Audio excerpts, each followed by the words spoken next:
Herzlich willkommen zum Videochat von Vineyard Bern. Heute mit der Folge Nummer 8 und ich freue mich mega, der Andi Di Melio wieder hier zu haben. Hey Andi, welcome back und schön bist du da.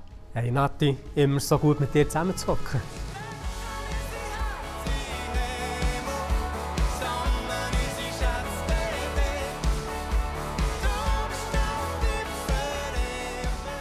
Yes. Hey, wir werden heute vor allem darüber reden, über gesendet sein, wie können wir leben als Gesendete. Aber wir haben auch noch andere Themen drin. Heute wird ein bisschen eine kunterbunte Sache und ich freue mich mega auf das. Aber zum Start zuerst mal die Frage, Andi, du bist in den letzten Wochenende vor allem auch sehr viel an verschiedenen Orten gewesen, verschiedene Gemeinden gewesen, Konferenzen. Hey, wo bist du so gewesen? Was hast du so erzählt? Das habe ich so erzählt.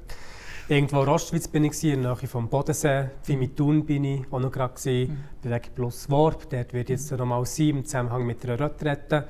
Und genau immer wieder an Konferenzen, Gemeinden. Und es ist unglaublich einfach ermutigend zu sehen, was Gott am Machen ist. Wir haben gesehen, wie der Herr prophetisch hat gewirkt, wie das Leute geheilt wurden, wie das Leute bevollmächtigt wurden. Vor 1,5 Wochen bin ich bei Fimitun und haben dort einfach einander ermutigt, hier rauszugehen, haben einen Einsatz gemacht und wir haben Leute gesehen, die zum Glauben sind.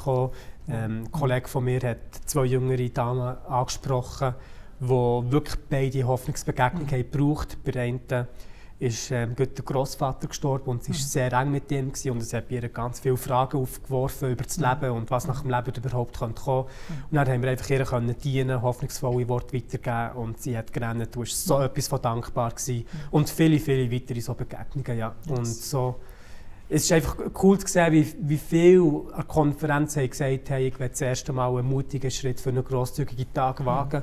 Und die sind rausgekommen und sind wirklich gefüllt mit dem Heiligen Geist und mit Mut auch wieder heimgegangen. Yes, das ist so gut. Wie kommst du überhaupt dazu, an andere Orte zu reden, zu predigen? Wie passiert das? Das ist eine Frage, die ich ab und zu mir auch wieder stelle. Ich weiss es nicht. Da kommen E-Mails oder wenn ich irgendwo war und irgendwie der Herr gewirkt hat, tut man da reden unter den Leitern oder unter den Pastoren, gibt es so wie eine Weiterempfehlung. Oder jetzt habe ich auch hier und der die Einladung bekommen aufgrund vom ersten Buch, das ich geschrieben habe, «Was siehst du?» oder von den «Christ in You» Filmen. Und wahrscheinlich ist es eine Mischung von ich bin angefragt worden, bin hergegangen, Sachen sind passiert, weiterempfohlen worden von Büchern, die ich habe geschrieben habe oder jetzt auf den Filmen. Genau, es ist auch irgendwie so ein bisschen Gemisch. Ja. Sehr cool. Sehr cool. Hey, gibt es etwas, was du jetzt durch die verschiedenen Gemeinden, die verschiedenen Orte, wo du warst, wie wahrnimmst? So ein bisschen wie etwas, was sich am Bewegen ist, etwas, was sich am Tun ist, an verschiedenen Gemeinden, an verschiedenen Orten? Ich denke, es ist ein riesen Hunger. Die Leute haben so ein Ringen zu wirken von Gott gesehen. Und das ist meistens auch der Hauptgrund, warum sie mich einladen. Ich hoffe nicht, dass wir da gemeinsam in ein neues Level von Durchbruch eintreten können. Es berührt mich, diesen Hunger zu sehen und das Ringen, das viele haben, ganz breit. Ich war auch in Täufergemeinden oder auch in Gemeinden, die man vielleicht nicht eher im charismatischen Ort einordnen würde. Und dort habe ich sicher die letzten Jahre eine riesige Offenheit gesehen, wo ich glaube, das war wirklich souverän vom Herrn auch gewesen, wo er da wie etwas hat ausgegossen, wo einfach die Herzen ganz breit in der Schweiz aufgegangen sind. Als ich angefangen mit Predigen bin ich etwa 18 gewesen und bin hier und dort noch sehr kritisiert worden, wenn ich an einen Ort hergegangen und von Wunder und Zeichen erzählt, wo es immer noch Einzelne, zum Teil auch Leiter, hat gegeben, die gesagt haben, hey, das kann doch nicht sein, das passiert doch nicht, wo steht das in der Bibel? Und seit Jahren habe ich das Problem, also ein Problem ist ein Privileg, Widerstand so können zu erleben, kommt es wie nicht mehr vor. Und da sehe ich wirklich eine riesenbreite Offenheit an Hunger, wo die Leute das Authentische und Echte sehen, wie das der Herr wirklich reinbrechen kann. Ja. Yes. Ja, ich kann mich erinnern, dass du immer wieder einmal erzählt hast, dass du sogar von Orten, die vielleicht früher noch gesagt haben, der Andi oder das Übernatürliche, nein, das kommt mir nicht ins Haus, fast so ein bisschen in die Richtung. Und wo auf einmal Monate oder Jahre später auf einmal sie kommen, hey Andi, komm zu uns, erzähl uns über die Sachen. Oder? Da hast du auch immer wieder Geschichten erzählt. Das ist wirklich sehr, sehr cool. Yes. Hey, ich glaube, etwas, wo immer wieder Menschen passiert, wenn sie dir zuhören, wenn sie wahrnehmen selber auch durch sich, wie der Heilige Geist wirkt, wenn sie eine Begegnung haben mit ihm, ist nicht, dass es einfach nur am Ort bleibt von cool, der Herr hat jetzt gewirkt, ich bin jetzt berührt worden, sondern dass es wie einen Einfluss auf ihr Leben hat, wo sie anders leben. Und wir wollen heute auch darüber reden, als Gesendete leben. Wir als Vineyard Bern, wir wollen als Gesendete leben. Hey, was verstehst du darunter, als gesendete leben? Enorm gute Frage. Ich denke, es ist etwas, was sehr, sehr individuell ist. Es fängt sicher an, irgendwo durch eine Begegnung mit dem Herrn zu haben, wo man realisiert, er ist es mehr als würdig, dass ich mein eigenes Leben ihm komplett herlege und in dem heraus versuche zu hören, was es jetzt in meinem Leben bedeutet, ein Gesendeter zu sein. Ganz kurzes Beispiel, ich habe eine gute Freundin, kennst du auch, ich will jetzt den Namen nicht erwähnen, der war ein sehr guter Tennisspieler, war auf der ATP-Tour vor x Jahren, ist von einem anderen Kanton hier in unserem Kanton gesendet worden vom Herrn und ist in einem Tennisclub gelandet, wo wirklich praktisch nichts gelaufen ist im Bereich Kids und Jugend und hat dort innerhalb von einer kurzen Zeit etwas Grosses aufbauen, wo sind über 100 Kids zu ihm hergegangen. Und er hat gewusst, er ist nicht in erster Linie dort, um Tennislehrer zu sein, sondern aus Gesamten dort zu leben. Und etwa vor 2-3 Jahren ihm so ein bisschen helfen bei einem einwöchigen Kids-Camp. Und ich hatte x Gespräche mit den Kindern, die mir erzählt haben, was er in ihrem Leben bewirkt hat. Was ich gesagt habe, ich habe keinen Vater daheim, er ist wie ein Vater für mich. Schau, er hat mir das und das geschenkt. Er hat so viel Selbstvertrauen in meinem Leben können aufbauen. Ohne ihn wäre ich nicht die Person, die ich jetzt bin. Und ich habe die Geschichten gehört und ich habe gerannt. Ich habe fast nicht geglaubt, wie viel Einfluss er hat auf die Kids, die er sich eben aus Gesamten sieht an diesem Ort. Und er ist leider dort, hat es einen Wechsel gegeben. Es ist ein neuer Präsident gekommen, der leider ein bisschen korrupt war. Er musste dann gehen von diesem Ort und dann sind verschiedene Sachen passiert, wo man hat entdeckt, was dort wirklich abgelaufen ist und zu weinen natürlich alle wieder. Und er hat sich einfach dann nochmal entschieden zu gehen und hat allen Familien einen Brief geschrieben, wo er einfach gesagt hat, Leute, sie kommen zurück, aber ihr müsst einfach wissen, das sind meine Werte. Ja. Das ist die Person, Jesus Christus, die ich nachfolge. Und ihr müsst einfach wissen, dass wenn ihr mehr wieder habt, ist es unmöglich, das alles andere nicht zu haben. Er hat mir gesagt, er weiss nicht, was es wird auslösen wird, als er den Brief verschickt hat. Er hat eigentlich nur eine positive Rückmeldung bekommen von einer Person. Und der war auch Christ, der ihm angerufen und gesagt hat, hey, geht es dir eigentlich noch, so einen Brief rauszulassen? Weißt du nicht, was das bewirken kann bei anderen Familien? Und das ist das, was es bedeutet. Er war gehorsam, er hat das Gefühl gehabt, vom Herrn, er muss das einfach nochmal klarstellen und hat das gemacht. Und ich weiss, es wird explodieren, wenn er wieder wird anfangen. Ja. Yes, das ist so eine gute Geschichte. Ja. Yes, hey, wir möchten auch ein bisschen in die Bibel hineinschauen, oder? Weil für mich ist es immer wieder auch wichtig, wir als Vineyard Bern wünschen wir, dass wir nicht einfach irgendwelche Sachen leben oder irgendwelche Überzeugungen haben, die wie nur aus uns selber rauskommen, sondern dass wir wie die Sachen in der Bibel innen finden. Das ist schon eine Geschichte, die wir ein bisschen zusammen haben, der Nati Zink, der die kritischen Fragen stellt, wo ist es in der Bibel? Und ich bin natürlich auch immer wieder im Nachlesen, hey, wo finde ich gesendet sein in der Bibel? Und etwas, was für mich mega cool ist, selber zu entdecken, hey, der Jesus war gesendet von seinem Vater auf die Welt. Und da geht bei dir sicher ein riesen Tor auf, wenn du einfach die Aussage mal nimmst.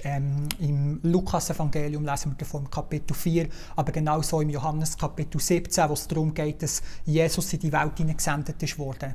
Was macht das mit dir? Oder was sind deine Zugänge dort? Hey, Jesus ist in die Welt hineingesendet worden.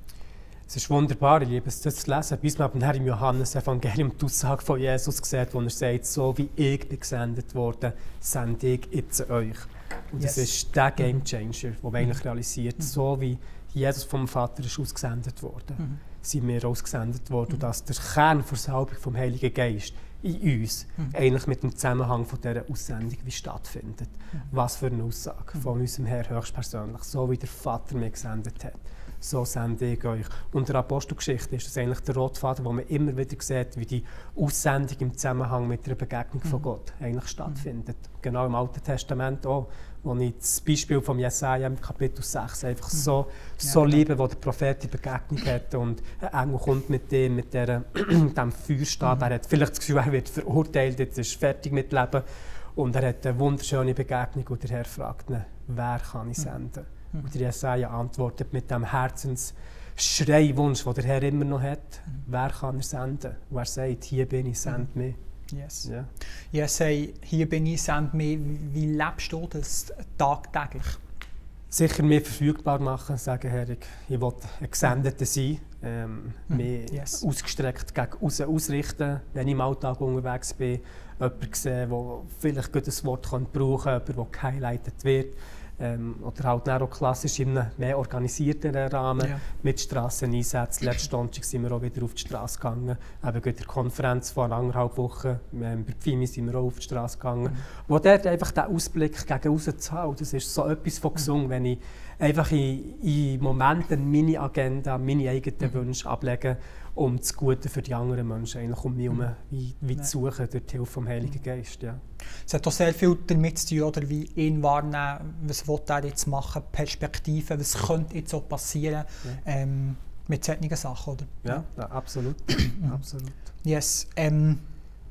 Hat es bei dir auch wie Momente gegeben, wo dich wie das fast gestört hat, dass sollen gesendet sein in die Welt hinein und leben wie Jesus, auch andere Menschen vielleicht im Vordergrund zu stellen und vielleicht auch manchmal über das eigene Drumsein, über den Schatten zu springen und zu sagen, hey, mal, ich will das, ich lebe das jetzt?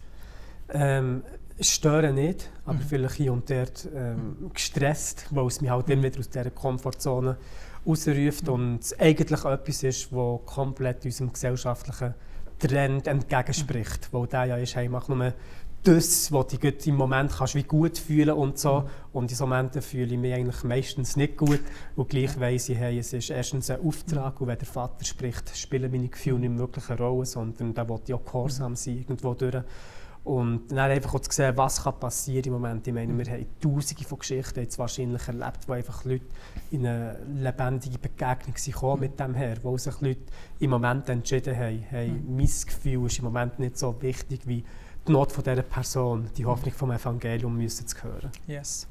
Hey, wir haben darüber geredet, als gesendete Leben. Und ich glaube, etwas, was als gesendete Leben auch bedeutet, ist, immer wieder wie neu versuchen, Perspektiven zu finden, wie Jesus mich sieht, für was er mich eben in die Welt hineingesetzt hat. Und das lebe ich ja nicht heute einfach schon, sondern dort ist auch wie Entwicklung vorhanden. Und ich glaube, dass das wie auch dazu führt, dass wir wie auch suchen sollen, hey, wie können wir eigentlich das beste Ich selber sein, was möglich ist. Ich sehe das bei dir mega, wie du wie auch nach dem strebst und nicht irgendwie nach einem Perfektionismus, sondern einfach eben, ich will mein Bestes geben, damit Jesus möglichst durch mich durchscheinen kann. Andi, nimm uns doch wie ein bisschen Prozess hinein, wie du mit dem umgehst, wie du versuchst, besser zu werden, einfach mit der Person, die du bist. Das ist eine mega spannende Frage und ein cooles Thema.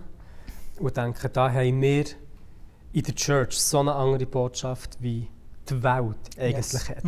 Yes. Die Welt ist so ein bisschen, hey, du hast es verdient, das Beste dir zu finden. Tu dein Potenzial entfalten, tu es entdecken. Mach sicher, dass deine Träume wahr werden und deine Wünsche zur Wirklichkeit werden und in dem findest du das Beste da. Und da haben wir so eine andere Botschaft, dass das Beste da eigentlich in ihm entdeckt werden kann. Und das Beste hier findest du oftmals im Kontext mit anderen. Das heisst, in der Welt gibt man einem schon fast das Gefühl, dass das Beste hier dann entdeckt wird, wenn deine Wünsche in Erfüllung gehen. Aber ich habe das Gefühl, im Reich von Gott wirst du das Beste hier dir selber entdecken können, wenn du anderen hilfst, ihre gottbegebenen Träume und Wünsche reinzukommen. Weil wenn Gott uns etwas gibt, ein Potenzial, eine Vision oder einen Wunsch, hat er immer schon die Menschen um uns herum im Kopf. Weil er uns nicht als Einzelkämpfer irgendwo vorstellen, sondern mit dem Gesamten sieht und es eigentlich nichts Göttliches gibt, als unser eigenes Leben abzulegen, damit andere Leute um uns herum zum Leben kommen können oder in das Leben von Gott eintreten können. Und das ist eine komplett andere Botschaft als die Welt eigentlich verkündet, wo man doch eben so viel Wert momentan legt auf Momente, wo man sich gut fühlen kann. Das ist so ein bisschen der Slogan, du nichts bereuen in deinem Leben, wenn es sich im Moment richtig hat angefühlt. Und dadurch haben wir eigentlich fast wie eine ganze Gesellschaft oder Generation, die immer nur das machen will, was sich im Moment richtig anfühlt, weil sie wie das Gefühl haben, das bringt die ultimative Freiheit. Was es eigentlich bringt, ist das ultimative Gefängnis, das es den Leuten lehrt, dass sie unbewusst in ihren Gefühl gefangen sind. Und hier ist der wunderschöne Kontrast, dass in der Welt eigentlich wie einem gesagt wird, mach das, was sich im Moment richtig anfühlt. Aber im Reich von Gott wir die Freiheit haben, das zu machen, was richtig ist, auch wenn es sich im Moment nicht richtig anfühlt. Aber längerfristig einem in das katapultiert, was Gott für einen will. Und in dem Sinn eigentlich die Freiheit auch verheißen ist, zu unserem Besten zu werden. Und ich bin sehr davon überzeugt, dass Emotionen sind wichtig, ich will die nicht irgendwie verneinen oder so. Sie sind ein unglaublich guter Diener, aber ein schlechter Meister. Und darum müssen wir dort sehr sensibel können sein und realisieren, dass, wenn wir immer nur das machen, was wir uns gut im Moment danach fühlen, wir Gefangene sind von unseren Gefühlen oder Seelentriebene und nicht Geistgeleitete. Und dorthin wollen wir ja kommen. Aber wenn wir Geistgeleitete sind, dann werden wir zum Besten uns, dann werden wir sicherstellen, dass unser Umfeld in das göttliche Leben reinkommen kann. Aber es wird hier und dort bedeuten, Sachen müssen zu machen, wo wir uns nicht danach fühlen. Das ist ein riesen unglaublicher Schlüssel. Und das ist etwas, was Jesus immer wieder gesagt hat, dass dort, wo die Leute ihr Leben werden suchen, sie es eigentlich werden verlieren. Ja. Yes. Das heisst, wenn du das Leben eigentlich willst, das du danach suchst, musst du das Leben, das du hast, bewusst verlieren. Ja. Yes. Weil es ist in diesem innerlichen Absterben, wo die Erweckungskraft erst wie aktiviert wird. Ja. Mega crazy. Also deine Aussage ist eigentlich, hey, in der Welt ist das beste Werden von sich selber fokussiert und im Königreich Gottes ist das beste Werden eigentlich auf die Mitmenschen fokussiert. Absolut. Mega krass. Und du hast auch vorhin schon angetönt, hey, manchmal tun eigentlich unsere Gefühle uns so schließen in dem Sinn. Also, und sind nicht unbedingt richtig, wie lehrst du oder wie bist du im Lehren wie zu unterscheiden, wenn auf deine Gefühle hören, aber auch herauszufinden, was ist denn das Richtige? Wie gehst du mit dem um? Das ist eine gute Frage. Wichtiger als das ist es für mich, zu schauen, dass meine innere Welt eigentlich wie konstant unter dem Willen von Gott untergeordnet sein kann. Kannst du deine innere Welt noch ein bisschen mehr versuchen zu beschreiben? Ja, ich kann es versuchen, ja. Ich will mehr mit dem Wort von Gott durchdrungen sein, als mit meinen eigenen Wünschen. Ich will mehr mit dem Wort von Gott durchdrungen sein, als mit den Sachen, die in der Welt links oder rechts passieren, in der Politik links oder rechts, mit Corona oder links oder rechts. Dass eigentlich mein innerer Fokus, mein innerer Anker, meine inneren Entscheidungen eben nicht unbedingt von einem Gefühl abhängen, das irgendwie extern von außen gegen reinkommt, sondern ich so überzeugt bin von dem, was hier im Wort Gottes steht oder von Werten, die ich in den letzten Jahren habe versucht aufzubauen, dass das eigentlich der Antrieb ist in all dem, was ich mache, in all dem, was ich bin.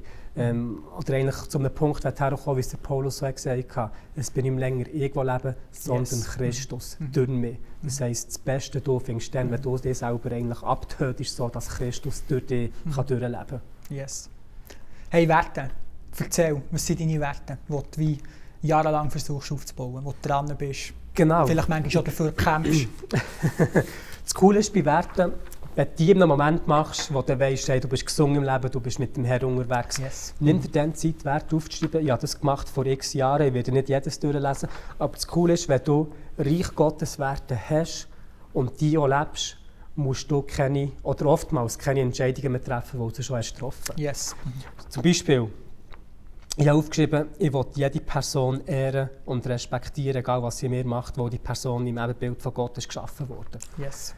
Und damit, wenn mich jemand blöd behandelt oder nicht, ich muss mir gar nicht die Frage stellen, wie ich die Person aufgrund von ihrem Handeln behandeln will. Weil ich aber jetzt eine Entscheidung gemacht habe, ein Wert von mir ist es, ja, die Person irgendwo durch respektvoll zu behandeln, weil sie im Ebenbild von Gott ist geschaffen wurde.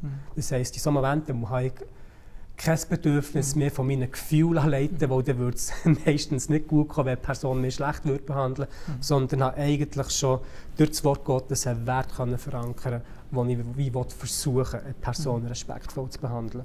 Yes, hey, lass uns schnell dort bleiben. Ich finde es so cool, wie du das sagst. Oder? Du hast wie diesen Wert aufgeschrieben.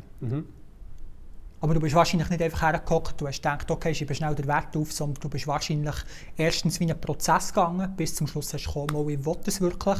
Das ist wie das eine, aber das andere, du hast es aufgeschrieben, aber vielleicht ist es noch nicht ein Wert, den du schon die ganze Zeit lebst. Wie versuchst du wie einzutrainieren, dass du eben das dann wirklich auch lebst? Was machst du dort? Liest du es immer wieder durch, hockst her, oder? Das ist jahrelang an meinem Schaft gehangen, ich habe es fast jeden Tag gelesen und habe dafür gebetet, wenn ich wirklich einen Wert, nimm sicher Werte, die du wirklich denkst, hey, wenn du der Weg mit dem hergehst, wird das längerfristig ein Lebensstil sein. Nimm nicht irgendwie Werte, die unglaublich unerreichbar sind, dann wirst du nur frustriert. Yes. Oder du willst irgendwo durch diese Werte messen oder je nachdem mit anderen Leuten teilen und dass sie dein Leben reinreden können. Und es ist eine unglaubliche Möglichkeit, zu wachsen. Eine andere ist, ich will die Leute um mich herum bevollmächtigen, in alles geben, was Gott mir hat gegeben, damit die ein Erbe für die nächste Generation hinterlassen kann. Yes. Und da habe ich mir dann die Frage angestellt, okay, wie kann ich ein Erbe für die nächste Generation hinterlassen, wo sie bevollmächtigt werden, die Sachen zu machen, die ich mache, oder ich ihnen das geben kann, was Gott mir hat gegeben. Und dass sie Bücher schreiben, ist ein Teil davon, oder Filme machen. Weil meine Bücher und Filme werden viel weiter gehen können, als ich jemals hier auf der Erde. Die werden mir längstens überleben.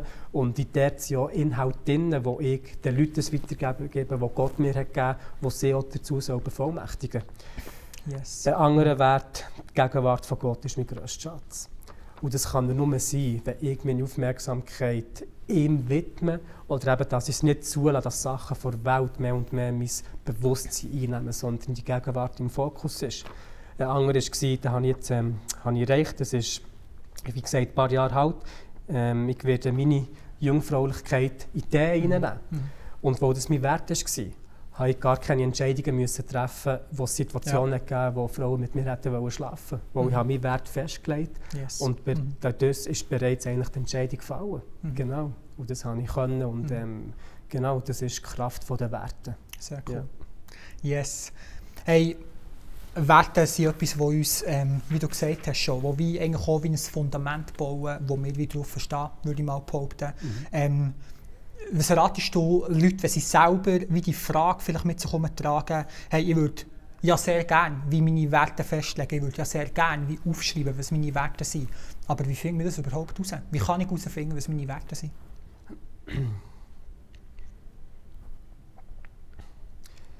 Ich bin ein Nachfolger von Jesus Christus. Ich liebe ihn von ganzem Herzen.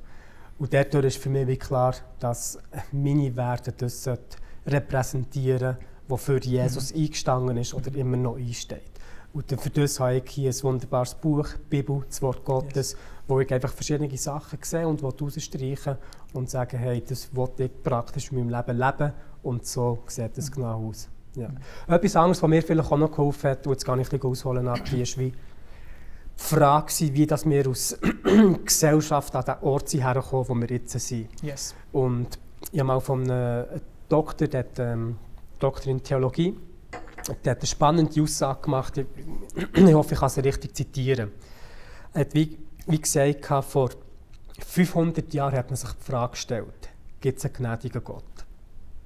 Vor etwa 200 Jahren hat sich die Frage gestellt, gibt es einen gnädigen Nächsten? Und vor etwa vor ein paar Jahrzehnten, in dieser Zeit sind wir immer noch drin, ist wie die neue Frage aufgekommen, gibt es ein gnädiges Ich? Und vor 500 Jahren ist nach der Reformation gekommen und darum hat sich wie das Gottesbild wieder erklärt. Gibt es einen gnädigen Gott? Ja, er ist gnädig. Yes. Praise the Lord. Und dann sind die ganzen Kriege gekommen, Armut, Hungernot und so. Und dort ist dann die Frage gestellt worden, gibt es einen gnädigen Nächsten, der mich unterstützt in diesem Leid? Und jetzt wie die Frage, gibt es ein gnädiges Ich? Ist enorm spannend, wie wir daher sind. Das ist einfach jetzt meine These. Ich habe das nicht irgendwie gehört von anderen Predigt, aber viele kennen die Maslow-Pyramide eigentlich, wo anfängt mit den Grundbedürfnissen, Essen, Schlafen und dann geht es weiter rauf mit den seelischen Bedürfnissen, Job haben und Karriere können zu machen. Und ganz, ganz zuoberst ist wie die Selbstverwirklichung. Und ich glaube, dass eigentlich wie wir so ein bisschen die erste Generation waren, die nicht direkt oder indirekt mit einem Krieg aufgewachsen sind. Unsere Grosseltern haben den Zweiten Weltkrieg erlebt. Unsere Eltern haben da auch noch direkt oder indirekte Nachwehen. Genau. Jetzt, wir sind eigentlich aufgewachsen in dieser obersten Schicht von dieser Maslow-Pyramide, Selbstverwirklichung, wo alle anderen Bedürfnisse sind, erfüllt wurden. Sprich, uns sollte es eigentlich so gut gehen, wie es noch nie jemandem ist gegangen. Und dann schaut die Statistik an von Jugendpsychiatrie, von Suizid und so. Und die sind alle in Rekordhöhe. Und jetzt noch vor Corona-Zeit ist es bereits ihre. Ich glaube, Universität Zürich habe ich gelesen, die sind innerhalb von 10 Jahren hat sich das versechsfacht, von 2007 auf 2017. Und dort ist dann schon die Frage, wie gut uns das tut, dass es uns so gut geht eigentlich. Ich meine, wir haben eine Jugend, die so vernetzt ist wie noch nie durch die sozialen Medien und gleichzeitig sind sie so einsam wie noch nie. Und da gibt es ganz viele Beispiele, die wir jetzt auflisten können. Und ich glaube, es hat eben damit zu tun, dass man den Mensch und Bedürfnisse und Gefühle von diesen Individuellen so ins Zentrum hat hineingestellt und unbewusst hat einfach sagen, das ist das Wichtigste, was es gibt, gang du dem nachher, dort hast du deine Freiheit, dort findest du das Beste da, aber es hat das Schlechteste in uns kreiert. Also eigentlich fast ein bisschen, am gesündsten können wir wie auch leben, wenn wir wie eben nicht nur auf uns schauen, sondern wie auch extra von uns weg genau, schauen. Hey, was sind die Bedürfnisse von meinen Jugendfreunden, von meinen Family-Kollegen, was auch immer. Genau, da sind wir wieder bei diesem Punkt. Durch die Selbstverwirklichung ist eigentlich, wie gesagt worden, hey, es ist wichtig, dass du die Freiheit hast, das Beste hier zu finden, aber gleichzeitig hat das Schlechteste uns als Gesellschaft kreiert.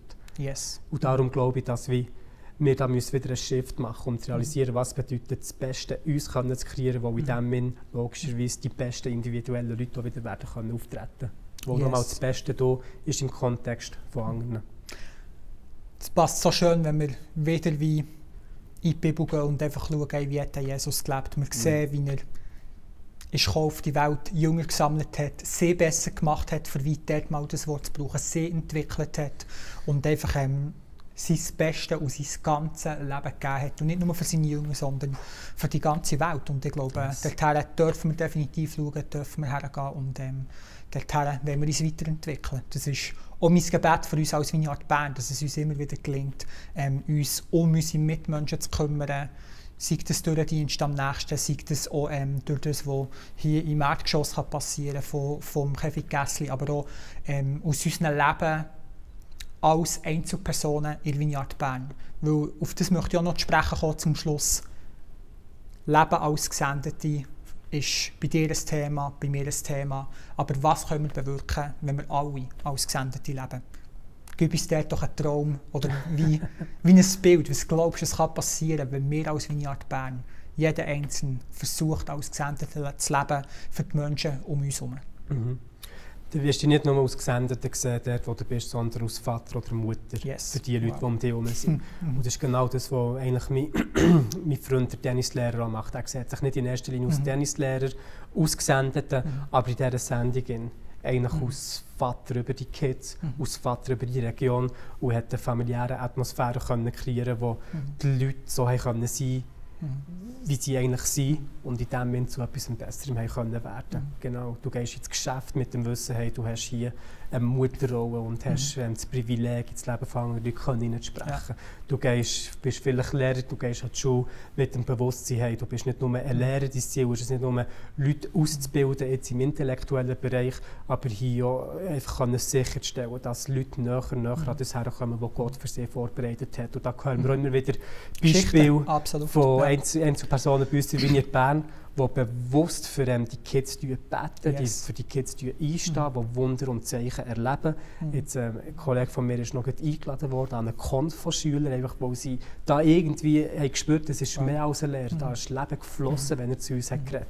Hey, und das sind oftmals die kleinen Sachen, die einen riesen Unterschied ausmachen. Es muss nicht immer alles so klepfen und tätschen und Engel-Effekte und crazy prophetic stuff. Das wollen wir alles haben, das ist super, nein.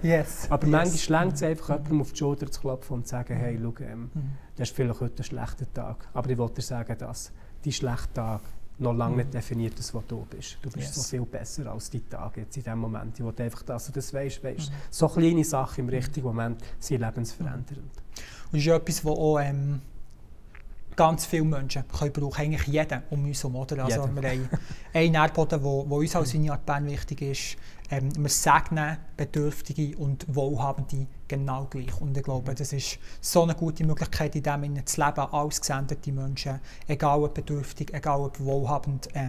Jeder kann ein gutes Wort brauchen, jeder braucht einen Vater oder eine Mutter. Und dass wir das können werden, und zwar nicht nur im physischen Andi, sondern wirklich auch im geistlichen, übernatürlichen, wo Menschen einfach durch das bevollmächtigt werden und Leute um sich herum haben, die mega an sie glauben. Es ist so gut. Hey, wir kommen zum Schluss. Hast du noch irgendetwas, wie möchtest du mitteilen zum Schluss? Ein Gedanke, der dir vielleicht während diesem Gespräch noch im Kopf herumgeschwirrt ist? Es ist einfach so ein Privileg, einen König zu haben, wo ich weiss, der hat 100% gute Absichten und ist immer gut gelaunt und liebt uns bedingungslos. Und wir können vielleicht nicht ganz verstehen, was es bedeutet, einen König zu haben, weil hier in der Schweiz sind wir in einer Demokratie. Ja. Es gibt einzelne Länder, die haben vielleicht einen Präsident oder so, aber auch das tut sich komplett von einem König und von einem Königreich unterscheiden.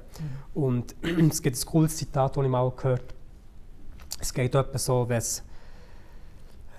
es doch ein Privileg ist, einen Befehl auszuführen von einem König. Wie kann es denn ein Opfer sein, einen Befehl auszuführen von einem himmlischen König? Und einfach in dem Moment zu wissen, egal was er sagt oder für uns will, fühlt sich das vielleicht im Moment nicht so gut an. Aber längerfristig wird es das Beste sein, was uns jemals passieren konnte. Weil es ist eine Ehre, einen König dürfen zu haben, der gleichzeitig ein Vater ist und wir als Kind und Königskind einfach das dürfen zu machen, was er für uns hat vorgesehen.